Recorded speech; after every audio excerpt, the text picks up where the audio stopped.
this movie doesn't make you cry, you have no soul. Well then, guess I don't have a soul. Bummer. After watching War Horse, I realized that I'm probably getting very bitter in my old age. But I think the problems that I have with War Horse are probably more related to the source material than the direction and the acting themselves. For instance, I don't like War Horse. I didn't like War Horse because I felt it was overly sentimental.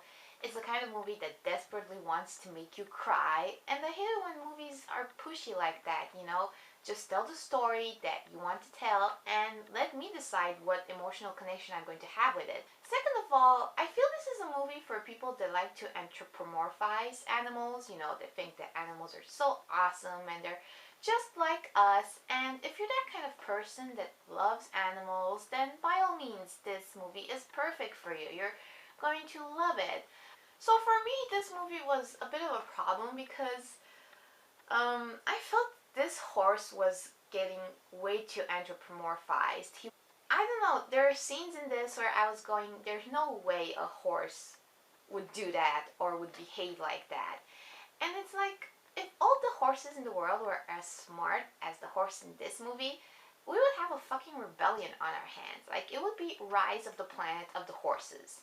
But that has to do, of course, with the magic of the movie. And again, I think it's related to the source material. And that's fine and dandy, but it's just something that kind of took me out of the movie from time to time.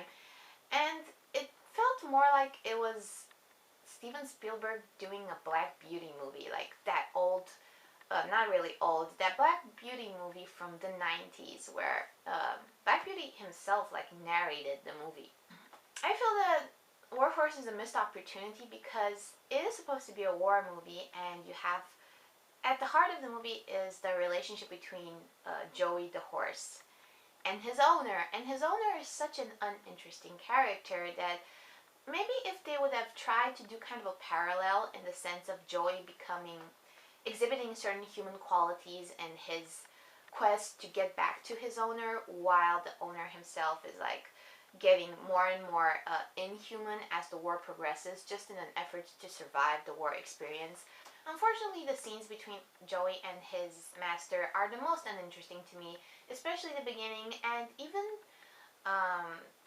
just the owner's war experience is very generic and cliche. But other than that, you know, this horse interacts with lots of other characters, some of them more interesting than others. Just the anthology of short stories. In there are some segments that I really liked. There's especially a segment that reminded me a lot of Joyeux Noël, which is one of my favorite war movies. Also happens to be about the First World War. So this is a feel-good movie, and I have nothing against that. I'm just a little bit too bitter and cynical for it, I guess. I felt it was overly sentimental, and you know, just to compare it to Seabiscuit, now, just let me say, maybe I have something, this bitch has something against horses. I don't. I love Seabiscuit. But the thing about Seabiscuit is that that was a racehorse, and all he did was racing. And you build up on that, this huge metaphor about the recession and whatnot. But yeah, for me, Seabiscuit, just way, way better than War Horse.